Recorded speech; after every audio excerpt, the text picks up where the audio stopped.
Less than 5 months until Election Day, and President Biden is pulling out an A-list celebrity list for his fundraiser in L.A. tonight. We're talking George Clooney, Julia Roberts, Jimmy Kimmel. They're leading the event, while former President Barack Obama will appear alongside President Biden. But will this help Biden's campaign secure that win in November? Democratic strategist David Carlucci is with us this morning. David, good morning. Good morning. Thanks for having me. Of course. So we know Biden had a similar event here in New York City in March. It really was at Radio City Music Hall. Traffic just stopped completely. But the campaign brought in $25 million. Let's talk about former President Trump. Right after his conviction, 24 hours after his conviction, he brought in $53 million. His total for May, when it comes to donations, is at $141 million. I know you know that. I wanted to make sure our viewers knew the numbers. So how critical is it for Biden to bring in a lot of money tonight?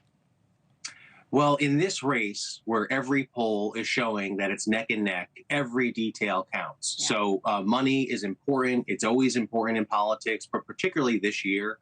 And I mean, the amounts of money are just absurd, right, in both parties.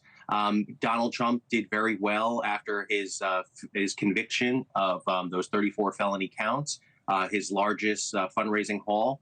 But the Biden campaign is also saying that those 24 hours after the Trump conviction was one of their largest hauls in fundraising dollars. So neck and neck in the race. The money is important. Joe Biden still has a strong fundraising advantage lead. The other thing that Joe Biden has going for him is the lack of all these legal expenses that Donald Trump continues to spend much of his money on. The other problem here is that Donald Trump has really changed his direction, right? When he first started on the campaign trail, he was talking about how financially independent he was and how he wouldn't be beholden to donors and he would be outside the system. Wow, things have changed dramatically.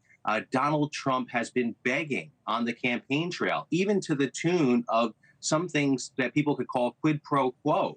We know it's been documented that he's been talking with oil executives and asking them to raise $1 billion. And if they raise $1 billion for him, he will do whatever they want. He'll appeal or he'll repeal many regulations that the oil industry does not like. That's troubling. And I think when that message resonates to people around the country, they're going to ask themselves, do we want someone in the presidency that's doing this quid pro quo type fundraising? But as for this fundraiser tonight, with all these A-list celebrities, do you think that will help the Biden campaign, or do you think he'll seem unrelatable to so many voters out there who are struggling to even go to the grocery store? Well, I don't think it's going to be a slam dunk home run. I think we've seen some of these focus groups that show that celebrities really don't move the needle as much as some people would hope for, right? Political strategists like myself are always looking for that silver bullet and to say, oh, boy, if only George Clooney, endorsed, that'll move our numbers. Or the big one now is Taylor Swift, right? If Taylor Swift just endorsed someone, that would move the numbers tremendously. We find that's not really true. But I don't think it's a negative, right? It's good to have as many different groups supporting you. Celebrities sometimes can be relatable. So I don't think it backfires, and I don't think it's a tremendous advantage either way. So I think it's important to get the money where you can, but be careful about it in terms of doing this quid pro quo type arrangement that could come to bite you down the road. David, I'm running out of time, but I want to ask about these candidates talking with people who give them softball-style interviews. Trump spoke with Dr. Phil, Logan Paul. Biden was with Howard Stern. Tonight he'll be with Jimmy Kimmel. Why not get those tougher questions? Why not go to those outlets like NewsNation to talk about what they're planning the next few months?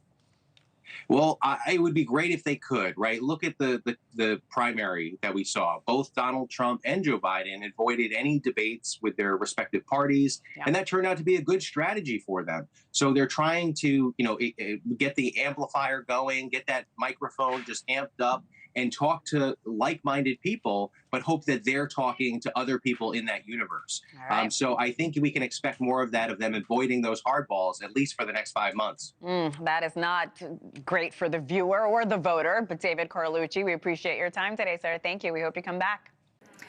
Thanks for watching. Go to joinnn.com to find NewsNation on your television provider. And don't forget to click the red subscribe button below to get more of NewsNation's fact-driven, unbiased coverage.